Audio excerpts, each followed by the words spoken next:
I'm John Tolley and I work at Banquet Records in Kingston, independent record shop on the edge of London.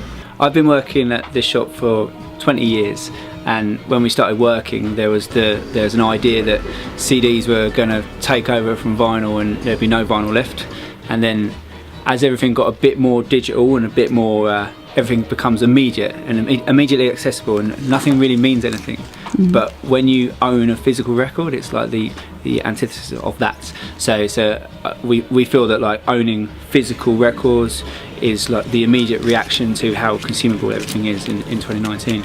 So that seems to be it, as people, as everything is surrounded and there's algorithms on your feed and everything's targeted towards you. Sometimes you can just step away from that culture and own something to having to hold because it's yours. And I think that's the important thing.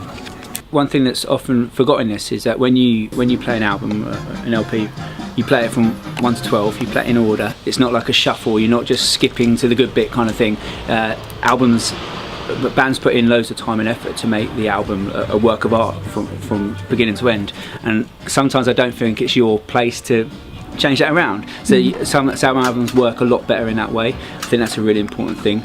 Just that I think that as we don't know where society is going, and every time we think we know, something changes and all that, but the one constant is that art is different from science. And so people appreciate works of art because the records are that, you know, someone once said that your record collection is the working man's art collection. I think there's some truth in that.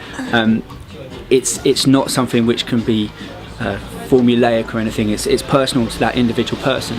And so as Amazon is shipping same day and like you're going to get chips in your ears playing music at some point, I think there's something really beautiful about just opting out of that and having this beautiful thing to lose yourself in, to play it from beginning to end, and it sort of means so much more. If you invest in it, you get more out of it. Are you saying what's my favourite album of all time, or what's my favourite record, or yeah, it's a loaded question actually. So I think the beauty of music is that it can mean different things to different people, and it can mean different things to you in a different time in your life. And so I guess the bands that have meant the most to me and the albums that have meant the most to me have been when they've opened the door to other things. So when I look back, Blur's Modern Life is Rubbish kind of taught me that there was a music world outside of what I heard on the radio. Face to Face, their self-titled album, they're an American punk rock band. They taught me about this whole world of punk rock, which I didn't know existed before.